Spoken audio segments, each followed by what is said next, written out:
Just because something is technically legal doesn't mean that it's spiritually appropriate.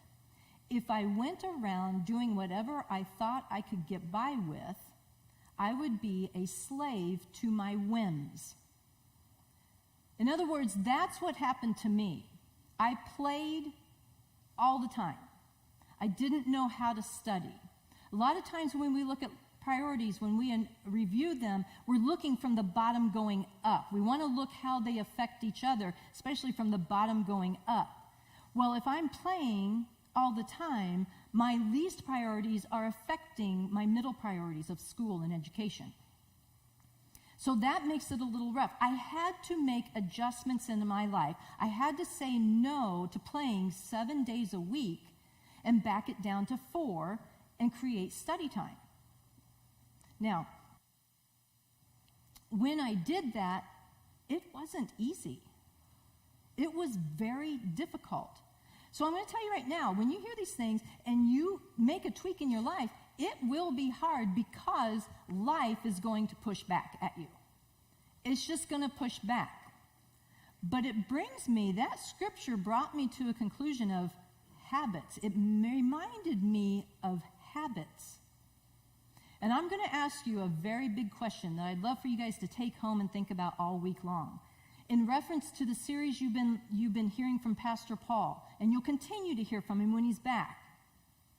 And that big question is this: do your current habits create your priorities, or do your priorities create your habits?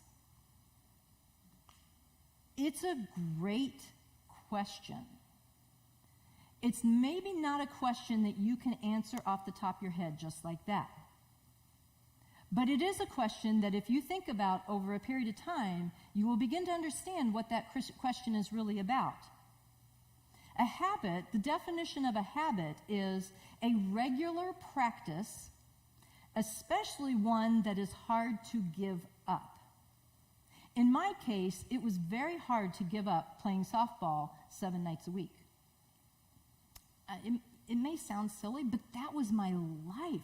I was in tournaments all the time. I was playing all kinds of leagues. It was my life. So whatever you do in adjustments, it will probably have a little bit of a life pushback. And on top of that, whenever we make adjustments like that, there is a level of an anxiety that immediately comes in because you're making a change. Now, what I want to do is introduce 2 tools for you today that you can put in your tool chest. You can use it for this application, and you can use it for a lot of applications, but we're going to focus on priorities for this one. So let's look at our next scripture, which is Philippians 4, 6 through 7. Love this scripture. I'm going to read it out of the Message. It says, "Don't fret or worry. Instead of worrying, pray.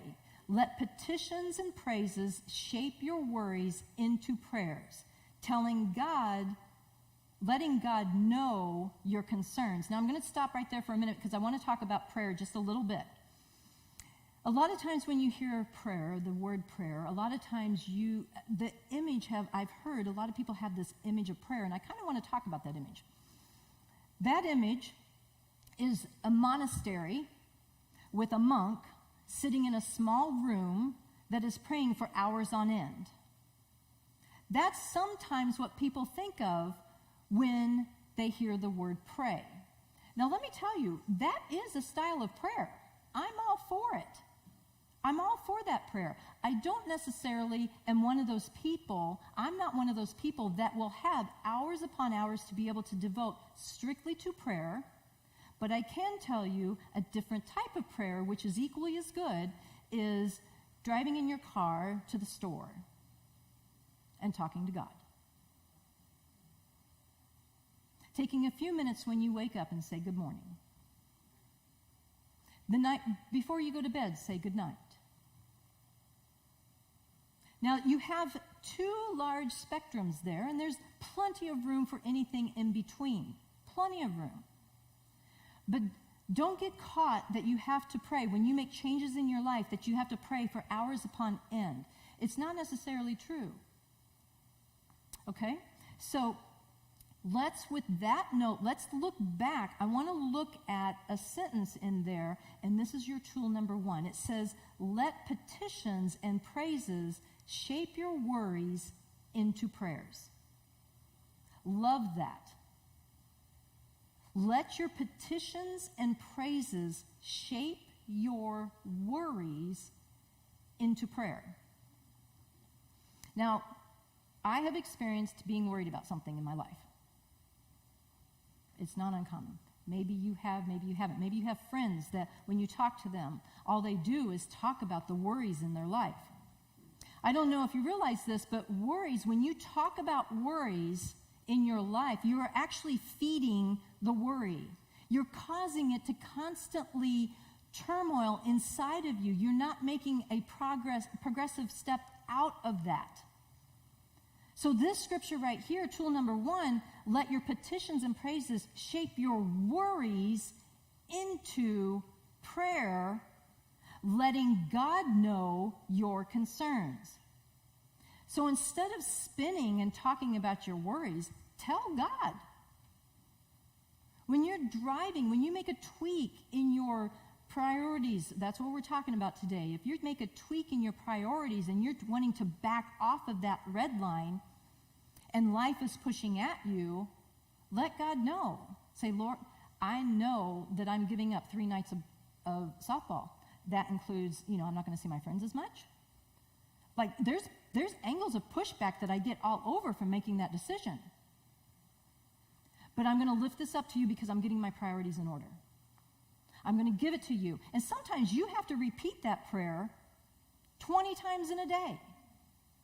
But over time, it will lessen. Over time, you'll be able to see that change come about. Over time, it was easier to only see people 4 times a week and study.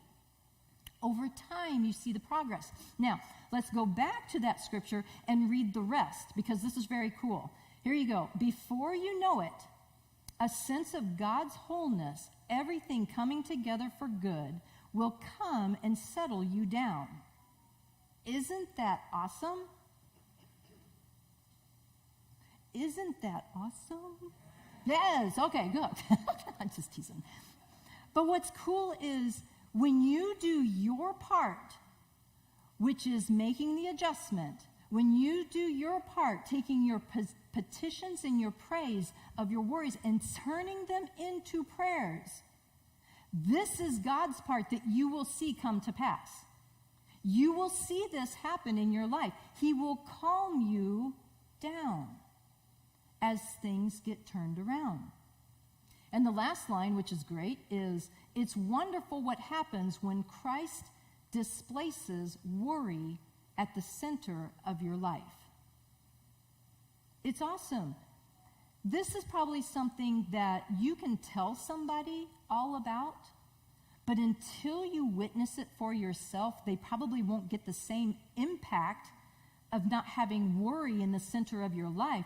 But don't stop telling them, because you want to encourage them to constantly go to God, because that's the end result. When you turn your petitions and praises of worries and you turn them into prayer and let Him know your concerns, you will become calmed down, and Jesus displaces worry from the center of your life.